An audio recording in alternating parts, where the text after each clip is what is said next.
সম্মানিত দর্শক আসসালামু আলাইকুম, কেমন আছেন সবাই। আজ আমি আপনাদের সঙ্গে শেয়ার করব বাচ্চাদের ইউনিফর্ম এবং স্কুল ড্রেসও এটাকে বলতে পারেন।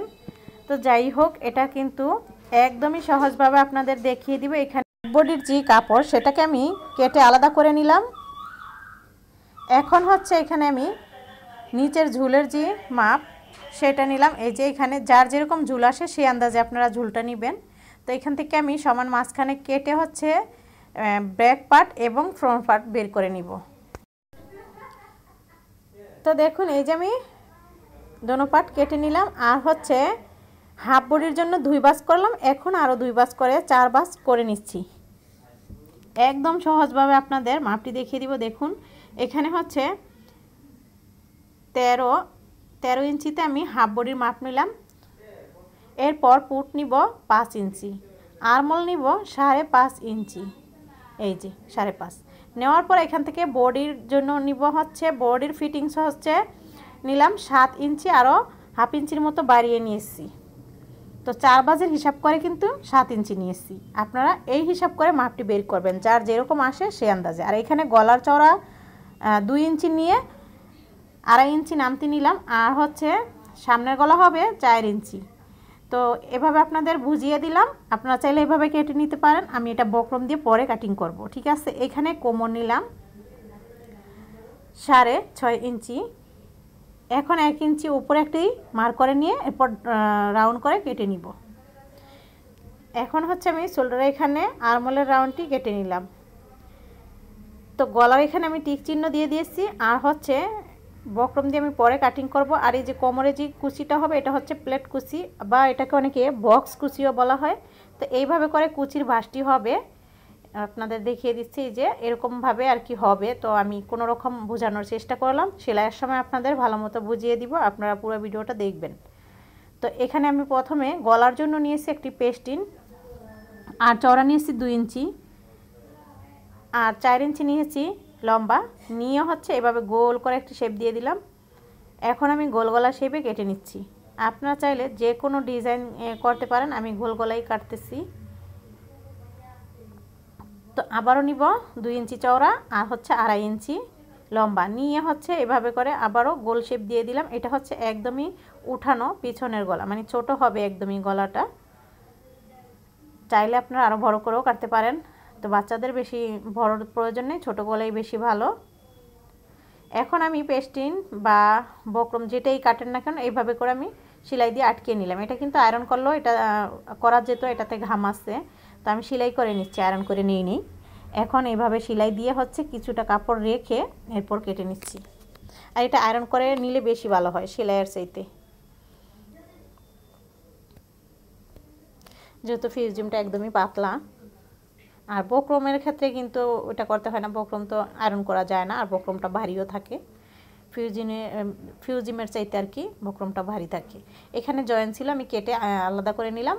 ব্যাক পার্ট এবং ফ্রন্ট পার্টের যে সাইডে জয়েন্টটা ছিল সেটা কেটে নিয়ে এসেছি। এখন হচ্ছে আমি গলা সেলাই করে নিচ্ছি।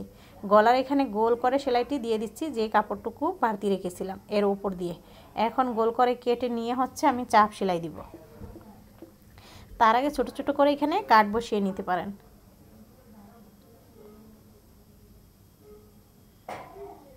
চাপ সেলাইটা দিয়ে দিচ্ছি। এখন এখানে আমি একদমই সেলাই করে আটকিয়ে নিব। আপনারা চাইলে সুই সুতা দিয়ে এই সেলাইটি দিতে পারেন, আমি আর সুই সুতা দিয়ে দিব না। এইভাবেই এই সেলাইটি মেশিন দিয়ে দিচ্ছি গোল করে। হাতের যে সেলাইটা দিতে হয় সেটা আমি মেশিন দিয়ে দিলাম, ঠিক আছে। আশা করছি আপনারা বুঝতে পারছেন। সেমভাবে পেছনের গলাটি সেলাই করে এভাবে গলা মানে শোল্ডার জয়েন করে নিচ্ছি। এখন আমি এখানে পেছনের গলাটাও সেলাই করে নিলাম। এখন হচ্ছে এইখানে পাইপিংও করা যায়, আবার এইভাবে কাপড়টি ভাঁজ করেও সেলাই করলেও হবে। আমি কাপড়টিকে ভাঁজ করে 2 ভাঁজ করে হচ্ছে সেলাই করে নিচ্ছি। এইভাবে সেলাই করলে এই ড্রেসের ক্ষেত্রে এইভাবে সেলাই করলে বেশি ভালো হয়, ভালো লাগে দেখতে। তো এই জন্য এইভাবেই করবেন, আমি যেভাবে দেখাইতেছি। আজকের এই ভিডিওটি যারা নতুন কাজে একদমই সেলাই কাজে নতুন তাদের জন্য অনেকটা হেল্পফুল হবে। তারা অতি সহজেই বুঝতে পারবেন বাচ্চাদের স্কুল ড্রেস বা ইউনিফর্ম কিভাবে তৈরি করতে হয়। সহজভাবে আপনাদের দেখানোর চেষ্টা করছি। যদি কোথাও না বোঝেন আপনারা রিপিট করে দেখবেন। তো দেখুন আমার এখানে কিন্তু হাফ বডির সেলাইটা কিন্তু হয়ে গেছে। এখন কোমর লাগানোর কি, তো নিচের যে ঝুলের পাটটা সেটার আমি কুচিগুলো যে নিচে দেখাইছিলাম যে প্লেট কুচি কিভাবে দিতে হয়, সেমভাবে এখানে দিয়ে হচ্ছে হাফ বডির সাথে জয়েন করব কোমরের সাথে।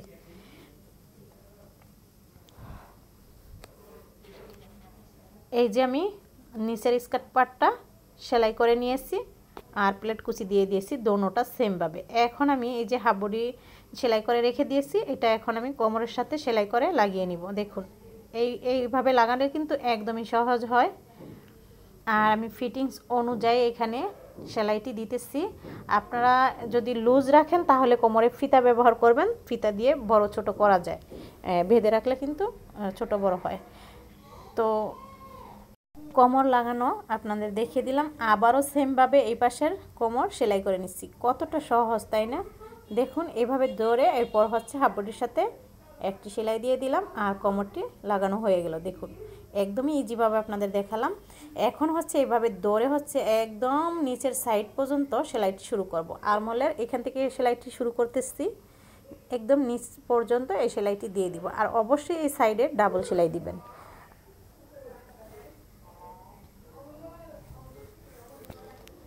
দোনো পাশে আমি একইভাবে এই সেলাইটি দিব। যারা এখনও আমার চ্যানেলটিকে সাবস্ক্রাইব করেননি প্লিজ আমার চ্যানেলটিকে আপনারা সাবস্ক্রাইব করে দিবেন, আর যারা অলরেডি করে দিয়েছেন তাদেরকে অসংখ্য অসংখ্য ধন্যবাদ। নিচের যে ঘেরটা সেটা সেলাই করতেছি আমি, একটু চওড়াভাবেই নিচের বর্ডারটা দিতেছি। এই যে এরকমভাবে, এই তো নিচের ঘের সেলাই করা হয়ে গেছে পুরোপুরিভাবে, কিন্তু এখন কমপ্লিট হয়ে গেল। তো আশা করছি আপনারা বুঝতে পারছেন, না বুঝলে রিপিট করে দেখবেন। কেমন লাগলো কমেন্টের মাধ্যমে অবশ্যই জানাবেন। আপনারা কী ধরনের ভিডিও চান সেটাও আমাকে জানাতে পারেন, আমি আপনাদের দেখানোর চেষ্টা করবেন। সবাই ভালো থাকবেন, আল্লাহ হাফেজ।